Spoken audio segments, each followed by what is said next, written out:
When I came to see you, I was skeptical. You know, I've tried all sorts of snake oil before. I was really frustrated. I think I was expecting to basically stop exercising. My thought before this program was basically, you know, like my friends, I'm going to have to slow down. I'm going to start taking it easy. My father, who is 74, he's practically crippled with back problems. Before I came on the program, it was looking at my future being him.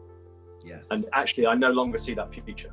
I find it difficult to remember how bad things were 3 months ago, which is crazy good. The fact I can sit down for a lot longer and not worry about it. I went out with my family last weekend and we sat down for a couple of hours in a restaurant, and I didn't worry about my pain. I didn't have pain.